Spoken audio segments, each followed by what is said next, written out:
Welcome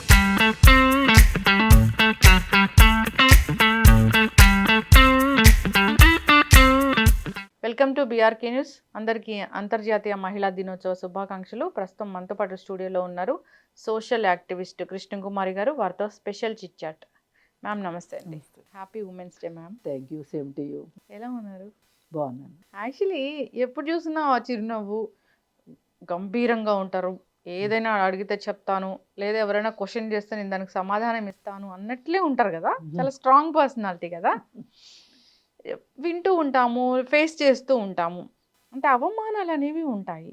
ఏదైనా ఎవరైనా మనల్ని అవమానించినప్పుడు, అంటే డబ్బు లేదని అవమానించవచ్చు, అందం లేదని అవమానించవచ్చు, లేదా ఏదైనా దేనికి సంబంధించిన అవమానం అనేది మనకు జరగవచ్చు. వర్క్ దగ్గర అవమానం జరగవచ్చు. ఇలాగా ఒక అవమానాన్ని మీరు ఎప్పుడైనా ఎదుర్కొన్నారా? దాన్ని ఎట్లా ఫేస్ చేశారు? అవమానాలు ఎదురైతే కృంగిపోకుండా స్ట్రాంగ్గా ఉండడం ఎలాగ అసలు? ఒకటండి, మన మీద మనకి క్లారిటీ ఉండాలి. ముందు మనం ఏం చేస్తున్నామో మనకు అవగాహన ఉండాలి. ఏం చేస్తున్నాం, ఎందుకు చేస్తున్నాం, ఎలా చేస్తున్నాం. ఒక సినిమాలో బాబు మోహన్కిను కోట శ్రీనివాసరావుకి ఒక సరదా సంభాషణ ఇది, ఎందుకు ఏమిటి ఎలా అని. దాన్ని ఎందుకు వాళ్ళంత సరదాగా పెట్టారో, కామెడీలాగా చేశారో కానీ అది కఠినమైన వాస్తవం. ఎందుకు ఏమిటి ఎలా, అసలు ఎందుకు నువ్వు ఎందుకు పుట్టావు, నువ్వే పుట్టి ఏం చేస్తావు, ఎలా చేస్తావు. ఒక మనిషి పుట్టుక 3 ప్రశ్నలు. ఈ 3 ప్రశ్నలు ఎవరైతే వేసుకోరో వాళ్ళు ఆటోమేటిక్గా పుస్తకంలో పేజీలు తిరిగేసినట్టు జీవితాలు కూడా వెళ్ళిపోతాయి. కానీ ఎవరైతే ఎందుకు ఏమిటి అన్న ఆలోచనతోటి ప్రయాణం చేస్తారో వాళ్ళ జీవితంలో, వాళ్ళ పేజీ దగ్గర మనుషులు ఆగుతారు. అందుకే నా దృష్టిలో ఎప్పుడు కూడా ఒక మనిషి అంటే ఒక అడ్రస్, ఒక అర్థం, ఒక పరమార్థం. కనీసం బయట వాళ్ళందరూ మెచ్చుకోకపోయినా నిన్ను నువ్వు మెచ్చుకోకుండా, నిన్ను నువ్వు శభాష్ అనుకున్నావా, కనీసం ఎవరు నీ భుజం తట్టకపోయినా నీ భుజం నువ్వు తట్టుకున్నావా అనేది మనం ప్రశ్నించుకున్న రోజున మనకి ఆన్సరు పక్కన 0 రాకపోయినా, 0 వచ్చినా పర్లా, మైనస్ వస్తే మటుకు మనం జీవితంలో ఒక రకంగా చేయాల్సింది చేయలేదని ఓడిపోయావని అన్నా. చేయాల్సింది ఏదో చేయలేదు, సరిగా చేయలేదు, అది ప్రశ్నించుకోవాలి. చేసినా ఎందుకు చేశాను, దీని అర్థం ఏంటి అని ప్రశ్నించుకోవాలి. చెయ్యకపోయినా ఎందుకు చేయలేదని ప్రశ్నించుకోవాలి. ఇప్పుడు పివి నరసింహారావు గారు ఉండేవాళ్ళు. ఆయన చాలా స్లో మనిషి అంటారు. ఆయన 3 కేటగిరీలుగా అనుకునేవాళ్ళు అంట. ఒకటి చెయ్యకూడని పనులు, కొన్ని చెయ్యాల్సిన పనులు, కొన్ని త్వరగా చేయాల్సిన పనులు అని. ఈ కేటగిరీలో మనకేం అర్థమవుతుంది, అసలు కొన్ని ముట్టుకోవద్దు, కొన్ని జోలికి వెళ్ళొద్దు, కొన్ని వెంటనే చెయ్యి, కొన్ని కొంచెం ఆగి. ఈ ఆగినప్పుడు కాలం కూడా చెప్తుంది చెయ్యాలా వద్దా అని. అసలు కొన్ని కాలమే పరిష్కరిస్తుంది కొన్ని పనుల్ని. అంటే ఇంత గమనింపు ఉండాలి అంటే, ఇంత ఆలోచన ఉండాలి అంటే నువ్వు నీ మెదడుకి ఎంత మేత ఇచ్చుకుని ఉండాలి. ఆటోమేటిక్గా రావి. ఇప్పుడు నేను ఈ ఎగ్జాంపుల్ చెప్పానంటే అసలు పివి నరసింహారావు గారు అని ఆయన ఉన్నాడని నాకు తెలియాలి. ఆయన చెప్పిన దాంట్లో నాకు నచ్చింది ఏంటో నాకు అర్థం కావాలి. ఆయన చాలాసార్లు మౌన భాషి మితభాషి అంటారు. ఆయన మౌనమే మాట్లాడుతుంటుంది, మితంగా మాట్లాడతారు. ఆయన సందర్భాన్ని బట్టి అనర్గళంగా మాట్లాడతారు. 16-17 భాషలు వచ్చాయి ఆయనకి. నిన్న నాకు ఒక మీటింగ్లో పివి నరసింహారావు గారి గురించి గొప్పగా చెప్తూ ఉంటే, ఒక మనిషి చనిపోయిన తర్వాత కూడా ఇంతలా గుర్తుంటారా, గుర్తుంటం ఎంత గొప్పతనం.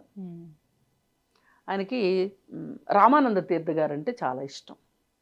ఆయన ఏం చేశారంటే, ఆయన ప్రైమ్ మినిస్టర్గా ఉన్నప్పుడు, ఆయన తెలంగాణ మనిషి కాబట్టి పోచంపల్లికి వెళ్ళే దారిలో స్వామి రామానంద తీర్థ రూరల్ ఇన్స్టిట్యూట్ అని ఒక ఇన్స్టిట్యూట్ పెట్టారు. ఆ ఇన్స్టిట్యూట్కి బాగా డబ్బులు కూడా కేటాయించారు. అక్కడ మహిళలకి ప్రత్యేకమైన స్థానం, అంటే కుట్టు మిషన్లు, అలాగే అద్దకాలు, అలాగే స్పోకెన్ ఇంగ్లీషు, అలాగే కంప్యూటరు, ఇవన్నీ నేర్పిస్తారు. నేర్పించడం కూడా ఎట్లా నేర్పిస్తారంటే 3 నెలల పాటు అక్కడ ఉండొచ్చు, ఉచిత భోజన వసతి సౌకర్యం తోటి నేర్పిస్తారు. మనం ఏం ఫీజు కట్టక్కర్లా. ఇప్పుడు ఒక మహిళ, ఒక భర్త చనిపోయిన మహిళ, లేకపోతే ఒక కూతుర్ని చదివించలేను, పెళ్లి చేయలేను అనుకున్న తండ్రో ఆ పాపకు ఉపాధి చూపించాలి అంటే ఆ ఇన్స్టిట్యూట్లో చేర్పించేస్తే ఒకే మనిషి 2 కోర్సులు కూడా చేయొచ్చు, ఒకదాని తర్వాత ఒకటి. అట్లా చేశారనుకోండి, ఆమె కాళ్ళ మీద ఆమె నిలబడుతుంది కదా. ఆయన చేశారు, ఎప్పుడు ఆయన చెప్పుకునేవాడు కాదు పెద్దగా. కానీ నిన్న ఆయన గురించి ఈ విషయం చెప్తున్నా, నాకు ఎప్పుడో తెలుసు, కానీ మళ్ళీ మళ్ళీ ఎందుకు గుర్తు చేసుకుంటున్నాము అంటే, ఒక మహిళ స్వావలంబన గురించి, ఎంపవర్మెంట్ గురించి ఆలోచించారు అని అంటే ఎంత ఆలోచన. ఇలాంటి వాళ్ళని మనం గుర్తుపెట్టుకోవాలి. ఈ ఉమెన్స్ డే సందర్భంగా చాలా తక్కువ మంది ఉంటారు, చాలా తక్కువ మంది ఉంటారు. ఇప్పుడు మహిళలకి మహిళలే చేస్తారు, మహిళలే అని కూడా అనుకోవద్దు. మహిళల కోసం ఆలోచించిన పురుషులు కూడా చాలామంది ఉన్నారు. ఇప్పుడు మనకు తెలుసు గురజాడ అప్పారావు గారు, ఆయన ఏం చెప్పారు, ఒక మహిళ, ఆధునిక మహిళ చరిత్రను తిరగరాస్తుంది అన్నారు. ఆధునిక మహిళ అంటే ఏంటి అర్థం? చదువుకుని మంచి ఉద్యోగం చేయగలిగి, తన స్వశక్తి మీద పనిచేసుకోగలిగి, ఒక భర్త మీద ఆధారపడకపోయినా కానీ తన జీవితాన్ని తను నడపగలిగిన స్త్రీ ఆధునిక మహిళ. ఆ మహిళ ఒక స్త్రీవాదిగా ఉండొచ్చు, ఒక సునీత విలియమ్స్ లాగా అంతరిక్షంలోకి వెళ్ళొచ్చు, పెద్ద పెద్ద ఉద్యోగాలు చేసే మహిళ కావచ్చు. ఈ ఆధునిక మహిళ చరిత్రను తిరగరాస్తుంది అని ఆయన ఎప్పుడు చెప్పారు? మరి వీరేశలింగం గారు, ఇంకా వెనక్కి వెళితే రాజా రామ్మోహన్ రాయ్ గారు, ఇలా మహిళల కోసం చాలామంది పురుషులు పాటుపడ్డారు. ఎందుకంటే వాళ్ళు ముందు సమాజంలోకి ముందుగా ఎక్స్పోజ్ అవుతారు కాబట్టి వాళ్ళని చూసి చాలామంది మహిళలు స్ఫూర్తి పొంది, ఇప్పుడు గాంధీజీ గారు ఇచ్చిన స్ఫూర్తి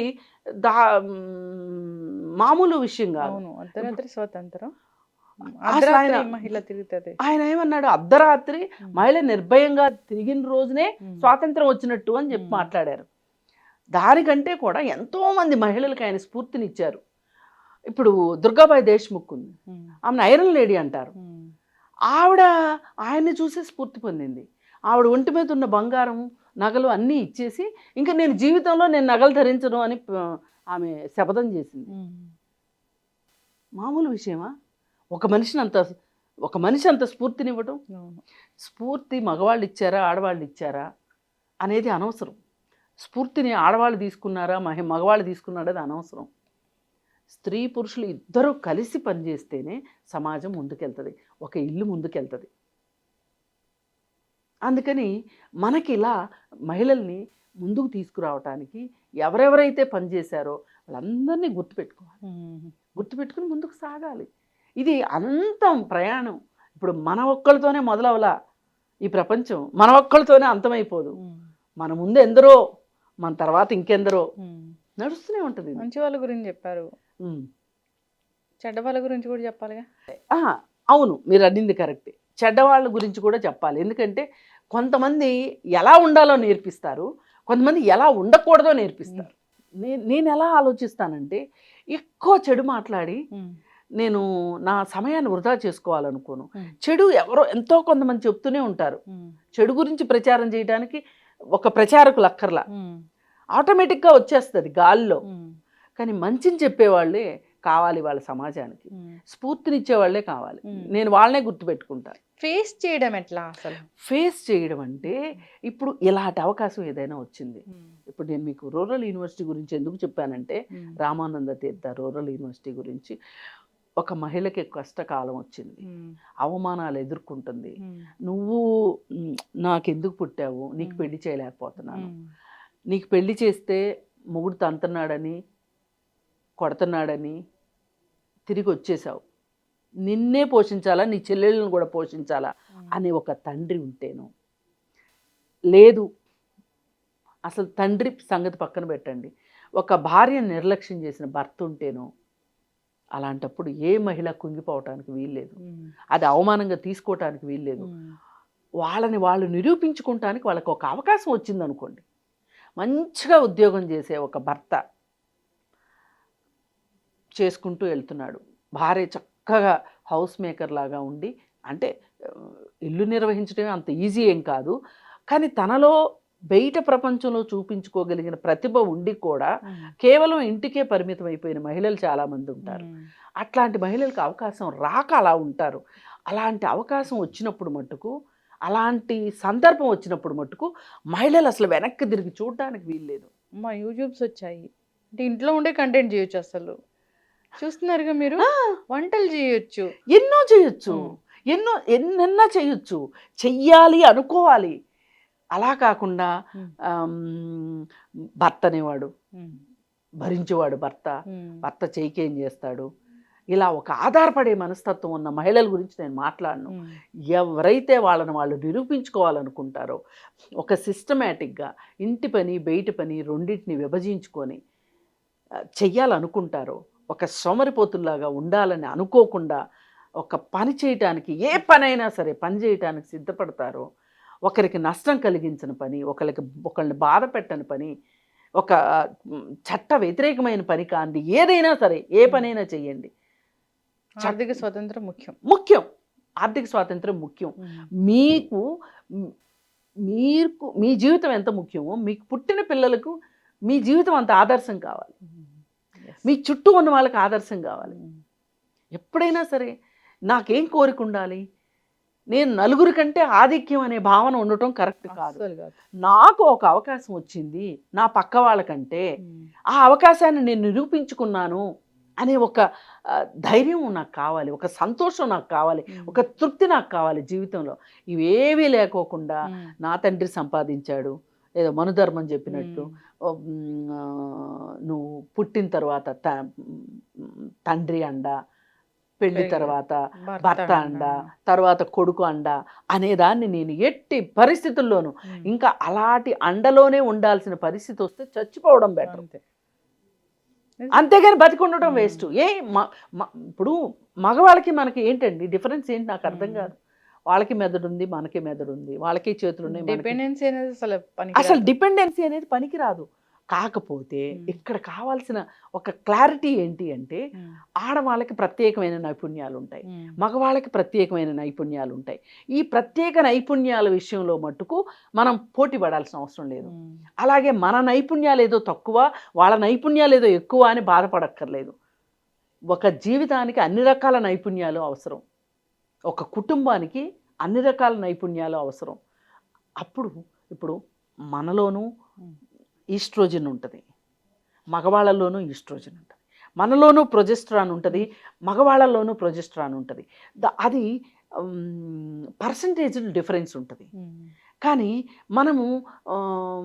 మనకున్న హార్మోన్ వల్ల మనకున్న స్పెషల్ స్కిల్స్ మనకుంటాయి, మనం చేయగలిగిన సామర్థ్యం మనకుంటుంది. మనం ఈస్ట్రోజన్ ఎక్కువ ఉంటుంది కాబట్టి, మనకి గర్భసంచి ఉంది కాబట్టి మనం పిల్లలను కనగలుగుతున్నాం. వాళ్ళకి గర్భసంచి లేదు. ఇప్పుడు కృత్రిమ కణాలు ల్యాబ్లో తయారు చేస్తే మనం పిల్లల్ని కనగలం. కానీ మగవాళ్ళు అండం ఇచ్చినా సరే ల్యాబ్లోనే ఆ పిండం పెరగగలదు తప్పితే వాళ్ళ బాడీలో పిండం పెరగదు, ఛాన్స్ లేదు. అంటే ఈ రకంగా చూస్తే ప్రకృతి మనకే ఎక్కువ ఛాయిస్ ఇచ్చింది, స్త్రీకే ఎక్కువ ఛాయిస్ ఇచ్చింది. ఇది స్త్రీలకు తెలియదు. ఎంతసేపు మేకప్ వేసుకున్నావా, బట్టలు వేసుకున్నావా, నగలు వేసుకున్నావా, మగవాడి సంపదని మన మీద చూపించుకున్నావా, అలంకరణ. ఇప్పుడు ఒక మగవాడికి డబ్బులు ఉన్నాయి అనుకోండి, అది మగవాడికి డబ్బులు ఉన్నాయని ఎలా తెలుస్తుంది అనుకుంటున్నారు సమాజానికి? భార్య వంటి మీద ఉన్న నగలే, వాళ్ళ సంపదను మనం మోస్తున్నాం. మగవాడు ఎంతటి అదేంటి సక్సెస్ అయ్యాడు అని చూపించాలి అంటే అతని భార్య సక్సెస్ ని అంతా. భార్య అంతా ఆ, నగలేసుకుని కనిపించాలి. ఉమ్.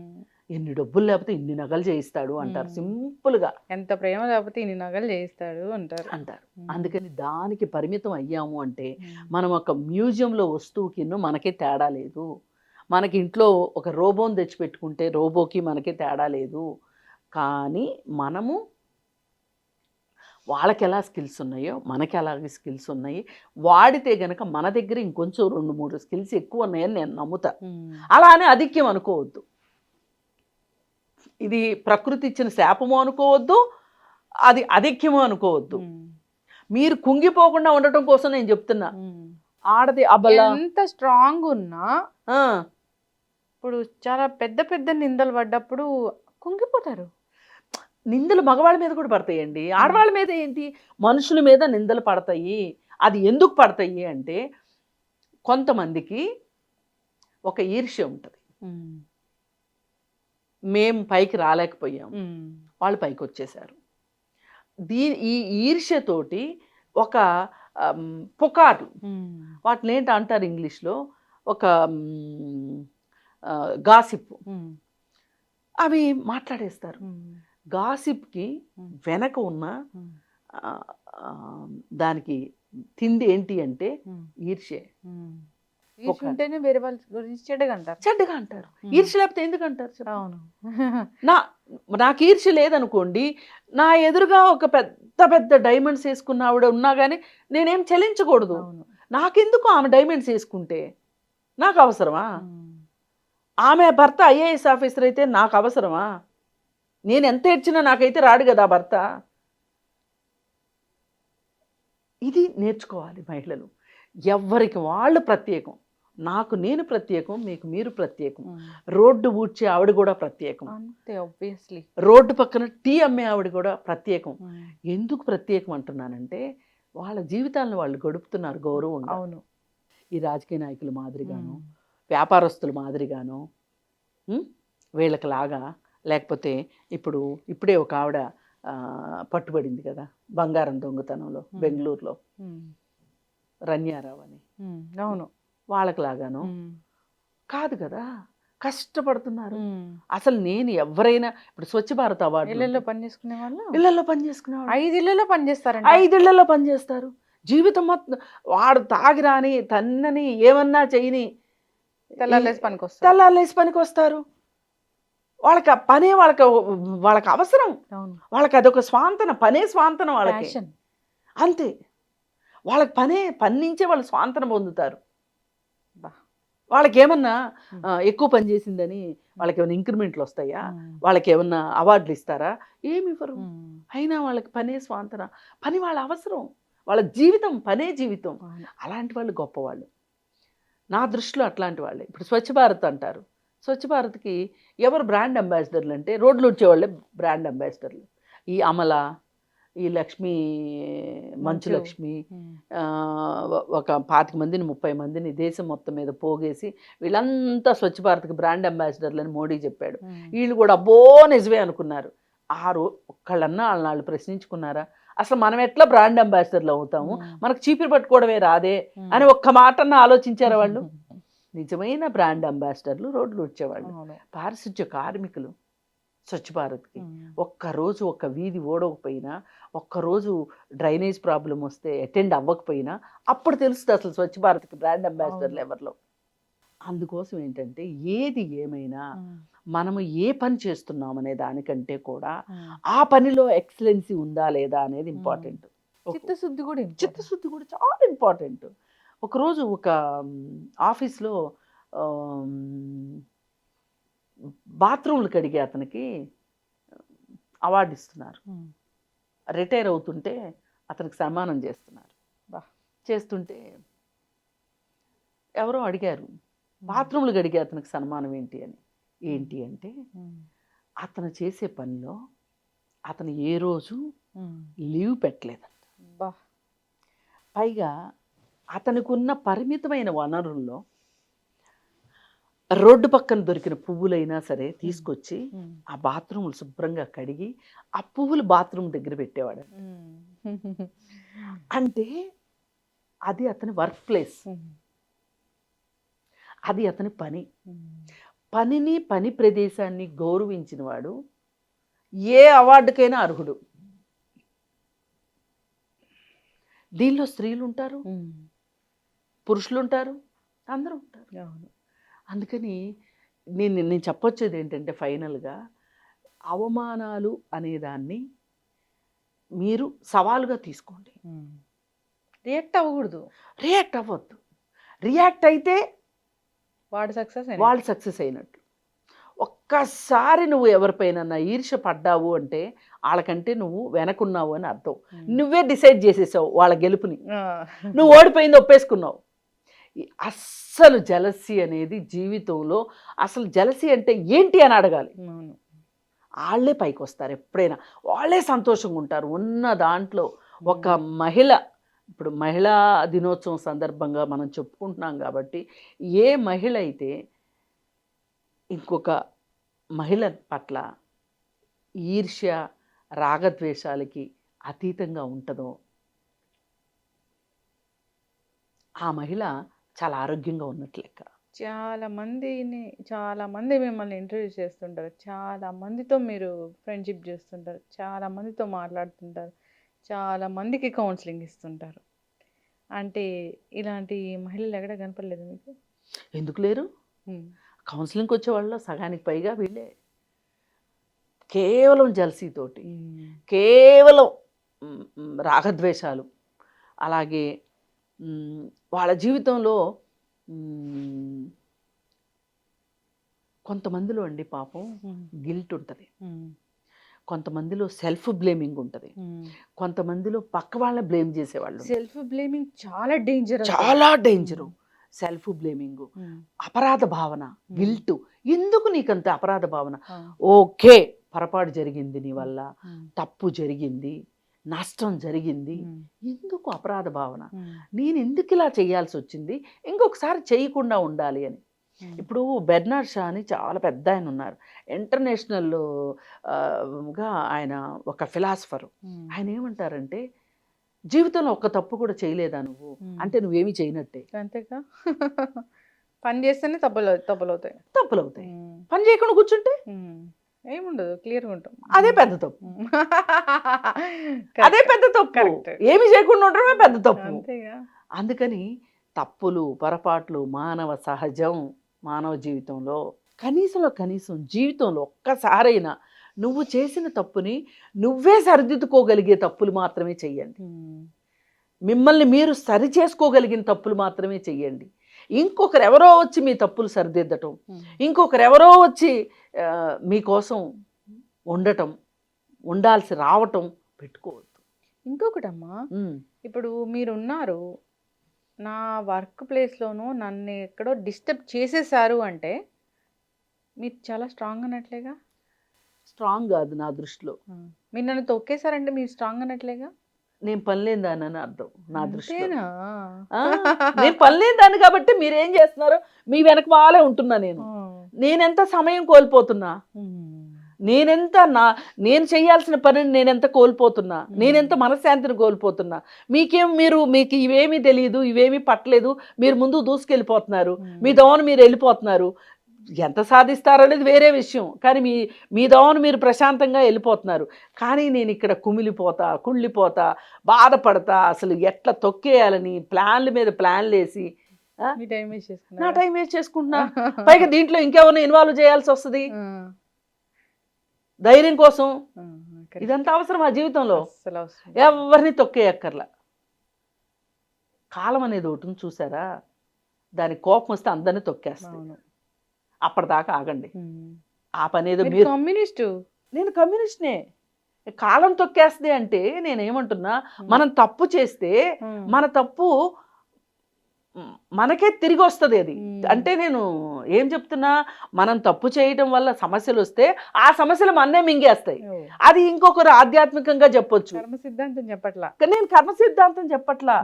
తప్పు చేసిన వాళ్ళు ఎవరైనా సరే వాళ్ళ తప్పు వాళ్ళకి చెప్పులోంచి రాయిలాగైనా నెత్తినైనా పడుతుంది.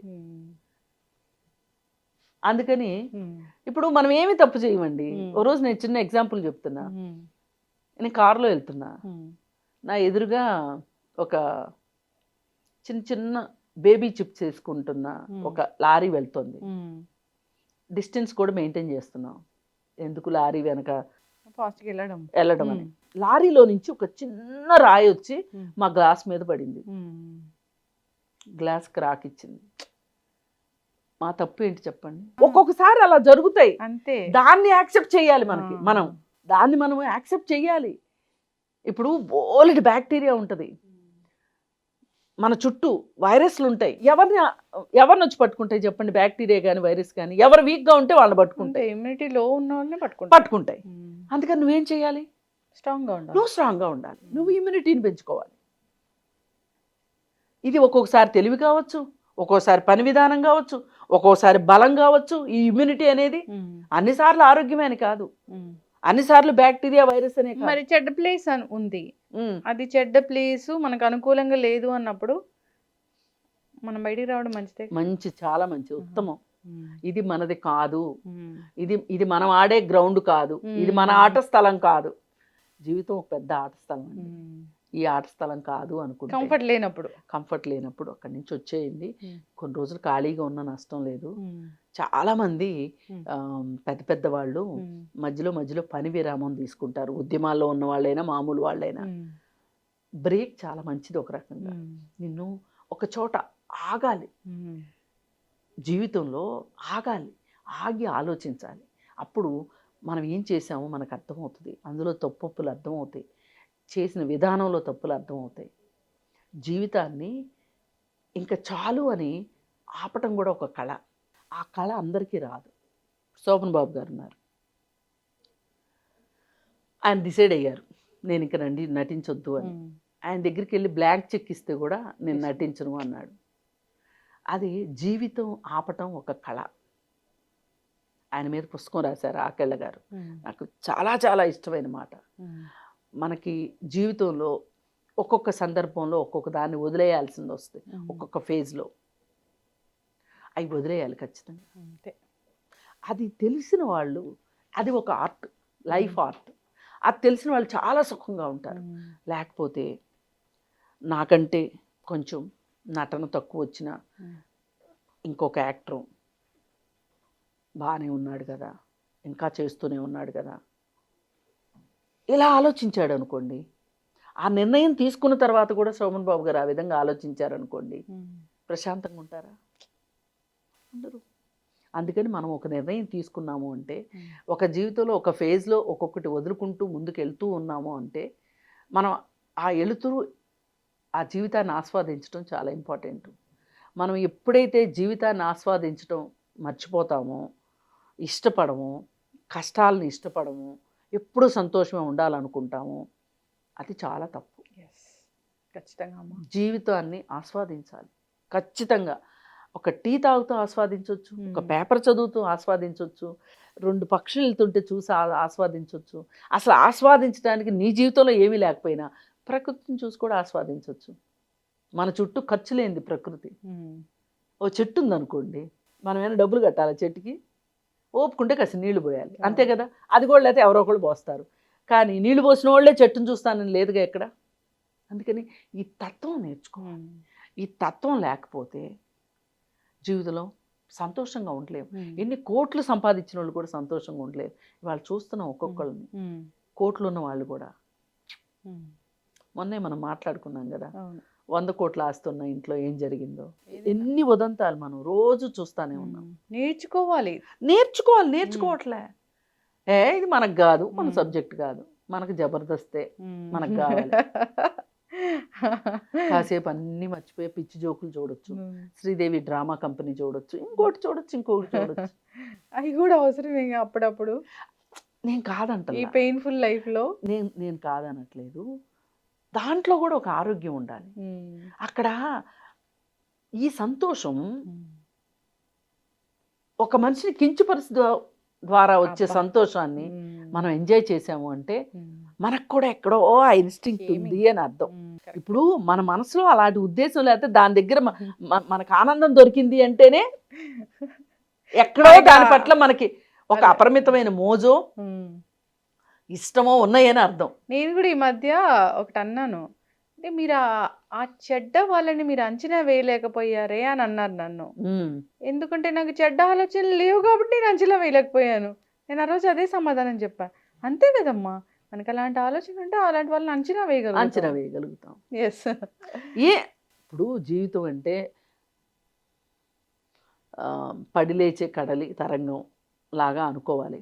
ఇప్పుడు మనకి ఏదైనా హాస్పిటల్కి వెళ్ళినప్పుడు మనకి ఏదో మిషన్ పెడతారు పక్కన, బీపీ మానిటరింగ్ మిషన్, ఇట్లాంటి మిషన్లు పెడతారు.